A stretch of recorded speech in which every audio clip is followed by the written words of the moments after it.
Fellow presenters, good morning.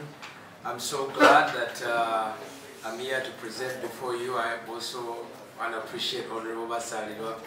I know how much pressure you are under at this time. It's good to see you, Honorable Fox Odoi. It seems like we are in another round of the same struggle. Some pressure is coming from here. Yes, I'm extremely grateful for the opportunity. And I also appreciate my good friend, Pastor Male. He's very passionate. He's also a fellow fighter. Yeah, but also I think in terms of diversity, there are areas that I will share where I agree with him and some areas that I see differently from him. I actually think we do need this law. We actually need more laws than what we do have existing on our books. They are insufficient. In the first discussion about this law and this subject, which I have been involved in from three areas. Number one, being an HIV/AIDS prevention specialist, starting in 1988. I've been involved for 30 years now in HIV/AIDS work. I have written policies for Uganda AIDS Commission. I've worked with young people across the country. I've partnered with many others, both nationally and internationally.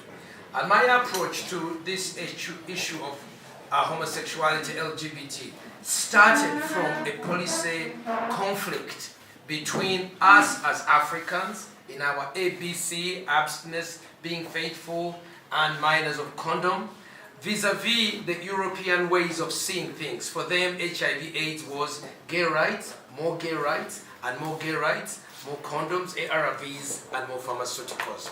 So in the discussion that ensued over the last 30 years, I've had a chance to sit down and debate with many of the leading LGBTQ authorities, studied their documents, as well as debated them. So I didn't wake up one day and say, I'm going to fight or resist homosexuality. It actually found me in my work as an HIV/AIDS specialist.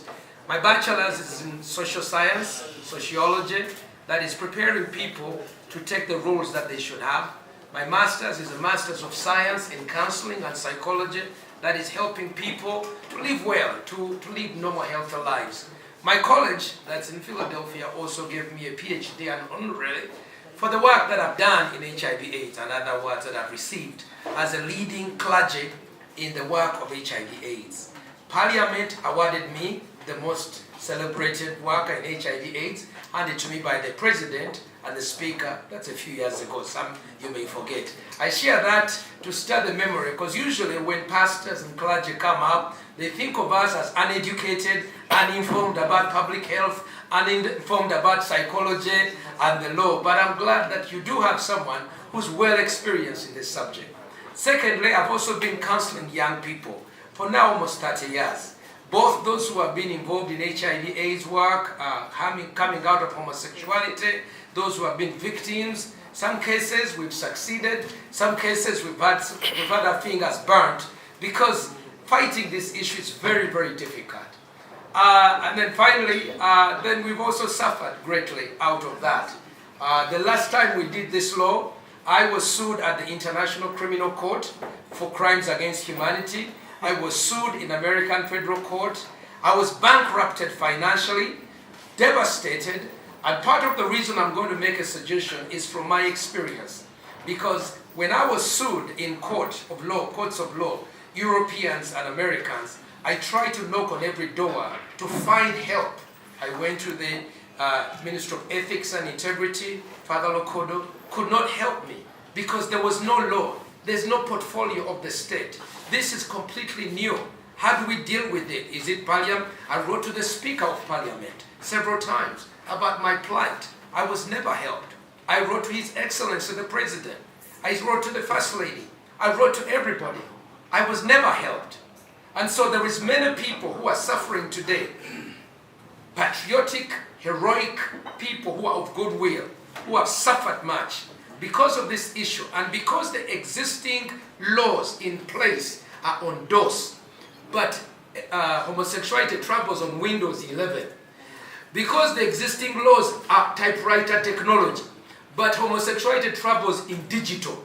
we are finding ourselves in a huge lacuna where good people are suffering, like Pastor Male, myself, Bishop Chiganda, and many others. So in doing this, I've written a book on this very same subject called Africa's Resistance to Homosexuality. It's over here. It's a 450-page book that actually goes to the very bottom. Where did this thing start from? Where has it come? And why are we here? It's full of annotated notes. I wrote myself as a professor of law because I was benchmarking with Professor Sylvia Tamale, who is a major promoter of homosexualism as an ideology. So I wanted to make sure that we do have well-documented source why this is where it is. And I want to analyze two words as I go forward. Homosexuality, that is same-sex behavior. Homosexualism, the advancement of the ideology of homosexualism. Those are very, very critical. Because if you only address the act, then you are simply putting yourself as an ambulance. But if you prevent the ideology, that's at the top of the hill, then you are stopping people falling in. Some of the areas of homosexualism is gender identity ideology, feminism. Because gender identity now has come up of age, they have 71 genders. Madam Chairperson, I want you to know, many of us have not studied. We hear gender, we assume that we are talking about two what? Genders. We know male and female. That's what most of us know. But by and large, if you apply on any organization, university, high school or in international state, they will ask you, what are you? He, she, ze, we, we. I mean, things that we cut, man in woman, woman in man, animal spirit, by spirit. So, for us to say that we are going to find victims of homosexuality as the only way, without addressing the ideology, we are absolutely not doing our country and our people a good service. So I would like, as I share this, to identify, one, they are homosexuals. Those people practice same-sex acts. Then they are homosexualists. Those who advance the ideology of homosexuality. For example, my friend Fox Odoy, some of his comments have been homosexualistic in ideology, but not in act. So I want people to settle down. Not because usually when we talk about this issue, you're like, how do you know, how do you know? But I've debated you. You know that very well. So please feel at home. For me, even when you tease me, I'm okay. In fact, let me take off my jacket so that we can have a very good one like Honorable Abdul Katundu. Thank you very much. So, some of the things that we need to do in dealing with this issue. Number one, to me, the first area that I would like to appeal this committee and this parliament to do is let's major in the major. Homosexuality is an infection on a life of the family. Marriage, family life, sex. It's an infection. So now we are coming to deal with an infection. But we do not have a law in place that is building marriage and family life in Uganda. And one of the things I'd like to ask is that we should have a cabinet minister, a full cabinet minister of marriage and family in Uganda, whose purpose is to build, to help the welfare of people entering into married and family life, enjoying harmonious family, so that when there is a crisis somewhere, like we have land crisis, we know Minister of Land goes. When we have a problem in Karamoja, we know the Minister of Karamoja is there. When we have a problem in the Elderly, we know the minister, but we do not have someone to go. When I was dealing with this issue, Ngabantwala, I didn't know who to go to. So even when you make this law, where are you going to sit it? Who is going to be able to supervise it? I was involved in the anti-pornography law and the committee. We did the committee. I was put as a member of the committee, which is part of fighting this issue. But when we ended up in the Ministry of Ethics and Integrity, where I was a committee member, it ended up that we were about eating money. It was bureaucratic money-eating exercise, which I refused, and I wrote to the IGG. I said what we are doing is not helpful, and up to today, the Anti-Pornography Committee is a non-starter. Non-starter. That's why we see pornography all over the place. We need a Ministry of Marriage and Family where all these laws that have to do with family can be supervised and enforced. So that's number one. To me, if I can convince you, the others will fall. Because the strongest way any society fights homosexualism, sexual deviance, is by promoting a normal well-being of the family. If we could invest 80% energy in how to help why are marriages going through divorce? Why are people not getting married? Why are people, this is sodomy in marriage. Why are men going behind instead of going forward? Okay, why? Can we know the information? Do we have surveys? No one is doing that. So number one, I'd like to ask that this committee champions as a measure setting up a law that establishes a cabinet ministry of marriage and family. That will go a long way. Otherwise, we don't have anyone who is competent. And that person who does it should be married properly, at least for 30 years, and we know that they have children, and some of the people automatically are disqualified because of that. But you cannot get someone who doesn't know what they are talking about. So that's number one. Number two, we need to address the issue of homosexualism, the ideology. Because when you put a barrier on top of the hill, people don't fall down. But when you wait for people to fall under the hill and they become victims, you are only investing in ambulances. So, to me, I would like to request that we address the issue. For the last 25 years, Professor Sylvia Tamale has taught most of the law students that homosexuality is normal, that prostitutes actually have more rights than married women. The first lecture she gave, most law schools walked out.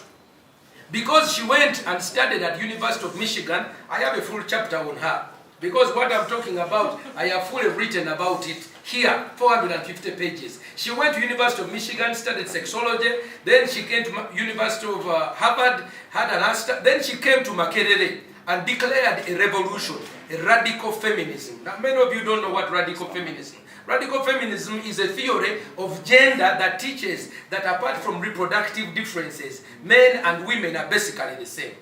So for them, they see a man and a woman are just what? The same. But science says it's wrong. So continuously, homosexuality you cannot pass law at Makerere, especially the cause of gender, if you don't support homosexuality. That means most of the lawyers, and I've written this in my, I will respond. Yes. Excuse, allow me to finish. You can correct. I don't want to leave. Yes, Honorable Katuntu. First of all, it is not true. What is not true? That you cannot pass law. How do you know? Except when? Because I'm a student of law. No, the course. Have you done the course of gender and human rights? No. Please. No, I want to be specific. We can be vague. I'm a scholar on this subject. I say you cannot pass the course of gender, sexuality, and the law under the school of law. You wanted to mean I was very specific. So if you have never done that course, please, I ask you, I have the notes. I would like to ask. Yes, I clarified what you meant. Yes, I have. Please don't be disturbed by data. Okay, go ahead. You're wasting your time. Thank you. Yeah. Yes, so we must address the issue of homosexualism. Secondly, in the area of HIV/AIDS, I have, in my research, I discovered that homosexuals gathered in South Africa on 7th of February 2004 and made a map of how to take over Africa using HIV/AIDS and human rights as a guide. The Ugandan representative was called Ronald Rwabai. He was the Uganda representative. This conference mapped out in specific detail how to change, one, the society, eliminate fear in ourselves, educate people on LGBT, targeting of leaders and policy makers, and education and influence over the media, LGBT mobilized to come out. That is in society. In law and human rights, advocacy and changes realized in the law to protect and recognize homosexuals as LGBT rights. Human rights organization to lobby for human rights, including LGBT rights, religion and culture, to change the stance of people's beliefs that even homosexuals are children of God. This was carefully mapped out. We are dealing with a conspiracy. What is a conspiracy? A group of people sitting down, coming up with a work plan, and then activating it. This is 2004 in Johannesburg. I have the original documents. What has happened is whenever I would talk to a homosexual who has come out, me, I've been gathering records. Honorable folks, I have been gathering for the last 25 years. Every time they arrest a homosexual, every time a homosexual becomes a Christian, Jojo Undu, Paul Kagaba, Elisha. For me, I am a scholar. So at my house, I have files and files and files on this subject from Johannesburg, from Nairobi, many others. And it makes me both a very valuable person, but also a dangerous person. Because my security is not actually guaranteed. Because for people, you don't think these are very key. But to know that so and so and so and so are part of a conspiracy, it makes you a dangerous person, which is why they have worked very hard to destroy me. I'd like to bring the third part on homosexualism in the area of media. This is where media houses are approached. I pointed at media. Media houses are approached and their editorial policy is guided. I'll give an example. The New Vision Media House, during the first discussion of the debate, they came up with a policy that we will not discuss about homosexuality except if it happens only in parliament and only in court. That means anytime a man rapes a boy, a woman molests a girl, that story is not covered. And so what does that mean? It means that the absence of sharing information by such a big media house like New Vision is denying mothers whose children have been molested a chance to have their story taken out. This is New Vision official policy. You can ask any person here. That is why, even though Bukedde News, this is the sensational 10 o'clock news, Agatari Konfufu, is full of funny stories, but the issue of homosexuality is never covered. They can't. What does that mean? It is an absolute blackout of relevant information which is necessary for a democratic governance. I will talk about the Nation Media. The Nation Media has a minority policy which is based out of Nairobi. I have this written, I also have a copy of the same. This policy, in essence, based out of Nairobi, recognizes homosexuality as a minority and works to promote as an editorial policy. It is given secrecy, but it gives also that some people who will be hired will be part of that minority. When you saw Craig Kadoda, I think you are aware of Craig Kadoda. We've had some people in the media recently. Craig Kadoda was working for the Nation Media, and then he left and went to South Africa a few years later. You remember him? Then what happened in South Africa? He married another man. To the embarrassment of all of us. To the embarrassment. So I would like to ask that this law will address the issue, one, academic editorial policy, where people cannot actually pass a course because they are being indoctrinated. Secondly, media policy, where newspapers, media organizations are dedicated to the agenda of showcasing homosexuality as a normal lifestyle. And then I think it will be proper to have rehabilitation. When we talk about rehabilitation, some of the students who have gone through School of Law, who have studied this course, we must take them to Chankwanzi so that they get reoriented with a mindset change. So this is also part of my recommendation when I talk about what? Rehabilitation. People need, we need to deal with homosexuality as an act and homosexualism as an ideology. Another in terms of the homosexualism propaganda is Uganda Communications Commission. Recently, some of you saw that the Deputy Speaker spoke about a policy that was in Kasese. Was it Kasese or Potpoto? Kasese. Okay, and wondered why would they be putting a policy in an urban area, in the urban center of Uganda? Because there has been a very careful underground movement to approach. Here on the agenda it says speaking to education and influence over the media and policy makers. You've noticed one of our, the other side is, he received a few $1 million from Kennedy Foundation. His name is Frank Mugisha, the head of Sexual Minorities Uganda. He received He received a few $1 million from Kennedy Foundation. I have that documented in my book. Because he claimed that David Kato, who was the head of Sexual Minorities Uganda, was killed by homophobia. I want to be on record that David Kato's story is an example of how Uganda gets bulldozed and the justice system fails. The young man, his name is Sachs. What is this? Pastor Mali, what the young man who killed David Kato? His name? Yeah, Mukono. Yeah, I forget his name. I will get it. He was a prisoner. David Kato saw him in community work. He admired him. He went and paid bail for him and took him to his home and says, I will sodomize you. So this was a sex slave. Then the man told Kato, I am tired of being sodomized. Kato locked the door. This is on court record. He locked the door and says, whether you like it or not, I'm going to continue. Then the boy went to the bathroom and got a hammer and came and killed David Kato. What do we call that in law? A person refusing to be raped. If that man was a woman, he would not be in jail. He would be a hero. Why? Resisting rape has never been a crime, even if you kill the person.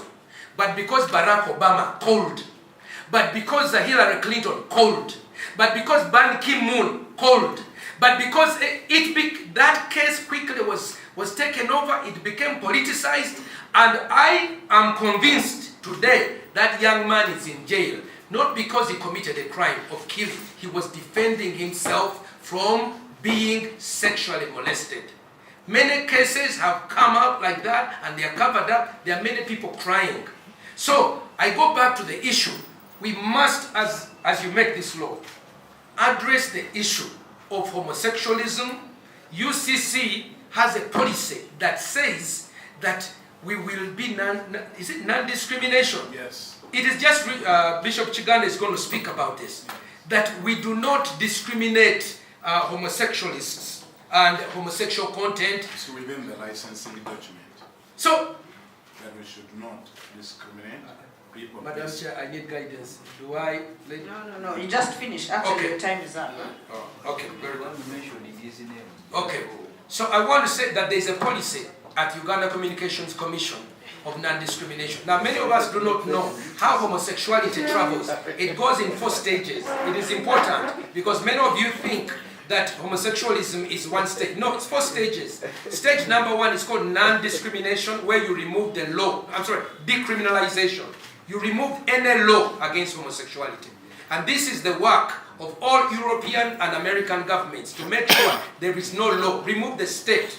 So this stage of removing laws against homosexuality takes a few years. 2, non-discrimination.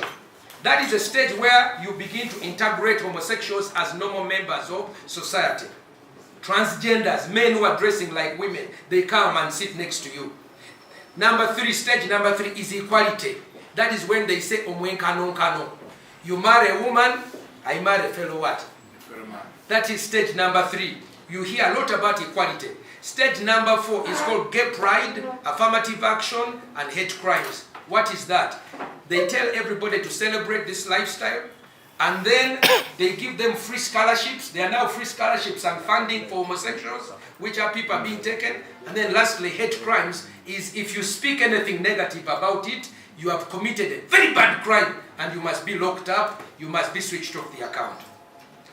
Real quick, so I would like to say we need to address the policies, because dealing with individuals is not good enough. We must make a law that addresses those policies that discriminate people.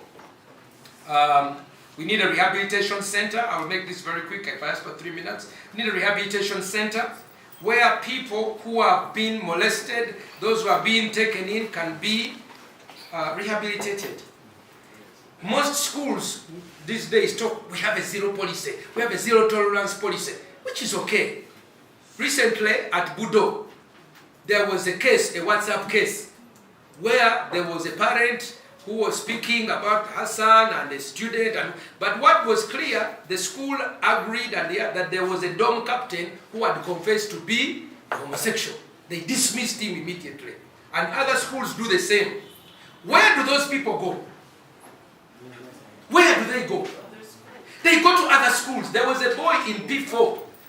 A young kid came back home and told mommy, my friend who's in P5 tells me I'm his girlfriend. What does that mean? P4. I wanted actually to show you a video of what is going on, the recruitment between older boys and young boys. So when the boy told that, Baba Igirizo Kwana.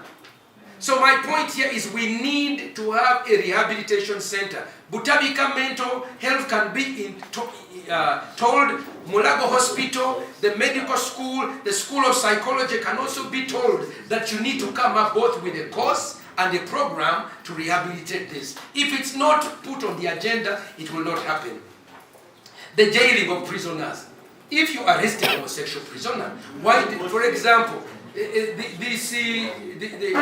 if you know someone is a homosexual, what arrangements do you make to protect the other prisoners? Yes. We have had a lot recently. There's a lot of homosexualism in prisoners. How do we protect the others? Otherwise, we will put a fox or a wolf inside the chicken's what? A fox. No pun intended here. No pun intended here. No pun intended here. Even if it was. But I'm here, so I need to be.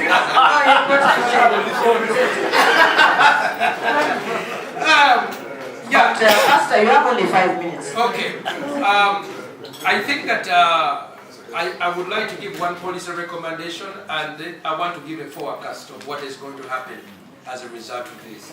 So a policy recommendation that I'd like also to give is the key spreaders of homosexualism. 1, HIV/AIDS. HIV/AIDS programs were chosen. I have evidence that I will share with you that these people who made this agenda decided that they should use 2, HIV/AIDS and human rights, as a subtle way of organizing. So the key thinker of that is called Hans Binswanger. He was an employee of the World Bank. The organizer of the conference was called Keith Goddard. He's from Zimbabwe.